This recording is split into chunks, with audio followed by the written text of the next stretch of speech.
Well, hello, people. Welcome back to 90 and Out. I hope you are enjoying this series going through the Christian church.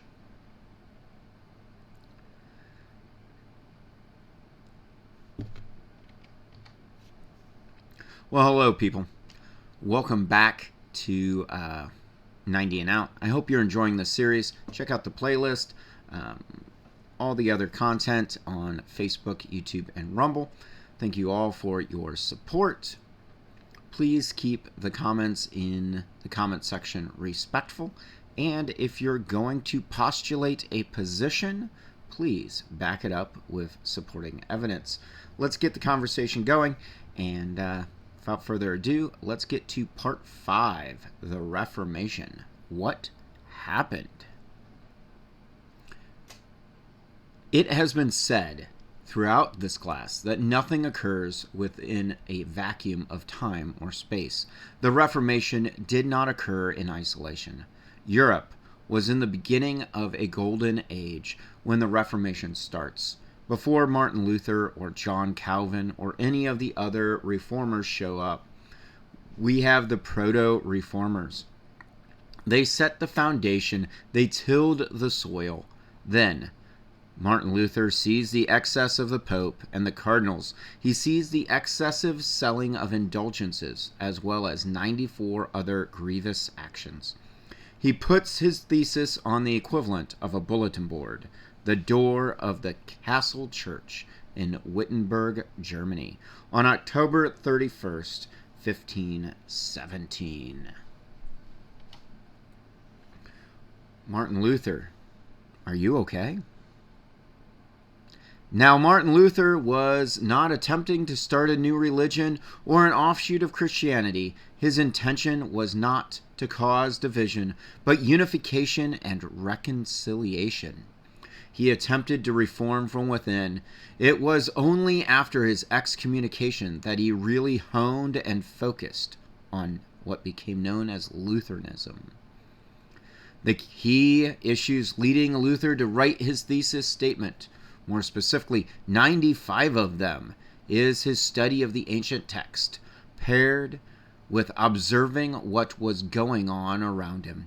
He was a monk, and as such, he had a unique perspective that most of the laity never saw. He saw the evils perpetrated behind closed doors, and he could read the text for himself. He didn't rely on a bishop, pope, cardinal, or whoever else to interpret them for himself. This was simply setting the stage for the rest of his life. Once he made the decision to open the door to discussion and debate, he had to walk through it and stand on his own convictions. The ground was fertile in Germany, and we have the beauty of hindsight. We know that the seed he sowed would have ramifications for years, decades, and centuries to come. But it would not have occurred without the soil being cultivated by those proto-reformers before him. What have we become? The Christian church had become the Holy Roman Catholic Empire Church. Far from her initial mandate of the Great Commission, the church of the 15th and 16th centuries would have been alien to the first century church. But remember, nothing took place in a vacuum. It is hard for us to understand that the church and the state were one and the same at this time. Martin Luther was simply one of several who could see how that was a problem. The consolidation of civil and religious power was antithetical to their view of Scripture and the commission presented by Jesus Christ. Enter John Calvin. John Calvin was another lightning rod like Luther. He had a different approach and a different interpretation of some of the same texts, yet his impact is still felt today. There's two major groups of Calvinism, 4-point and 5-point. The key difference is double predestination. Where Luther nailed his thesis to the church door, To incite debate, Calvin chose a slightly different path. He was building on works before him, but was able to articulate these theological divisive issues more clearly and concisely. I doubt Calvin would appreciate churches calling themselves Calvinists, but one thing is unmistakable.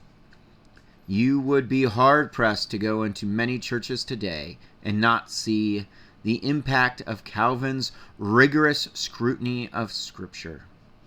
Instead of beating around the bush, he took on these hard theological issues head on and approached them with clarity and rigor. Far more than the conclusions he reached, it was the process that he put in place that I find to be one of his greatest contributions. Like Luther, he was not seeking to start a new movement, but reform the church from within. However, like Luther, the Holy Roman Catholic Church kicked him out. Excommunication.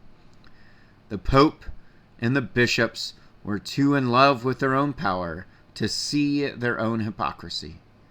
They had become the very Pharisees Jesus adamantly spoke against. Now for the third major leg of the Reformation, the Anglican Church. Where Luther and Calvin changed theology, King Henry changed the structure of the church in England. He viewed his first marriage as cursed, since there was no heir to the throne to be found.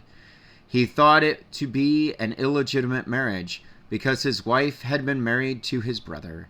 Yet the Pope had other plans. Pope Gregory had other political alliances in Europe and had obvious conflicts of interest. Slowly but surely, the separation between the Church of England, Anglicanism, and the Holy Roman Catholic Church occurred. Most of the common people would have never really noticed the difference. The local pastors, bishops, and monks stayed the same. They just quit being Catholic and started being Anglican. There are no major theological differences, only the structure marked the difference.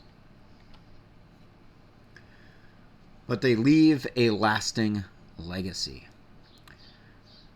The argument between which had more power, the church or the state, was decided by the Anglicans and the Catholics.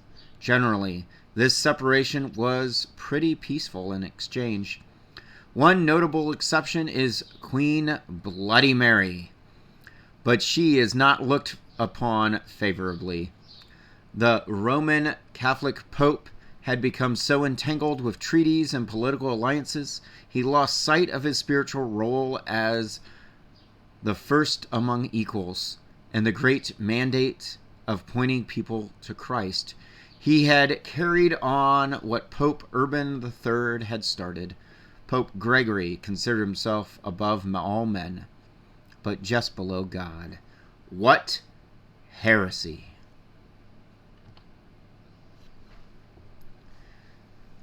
Thank you for watching. I hope you've enjoyed this entry in our series going through the history of the Christian Church, covering the Reformation.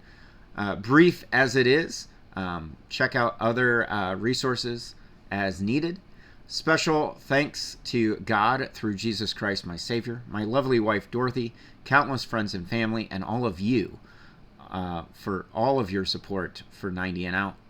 Also, shout out to Dr. Tim Harper, professor for History of the Christian Church at Spirit and Life Seminary. Main sources for this episode were, again, Church History in Plain Language 5th edition by Bruce Shelley, published by Zondervan Academic, and as well as the 95 Thesis PDF, archived by the Reverend Luther Organization. So with that, thank you, and may God bless you and keep you. May his face shine upon you and give you peace. Don't take my word for any of this. Pick it up, read it for yourself, and may God direct you in all wisdom.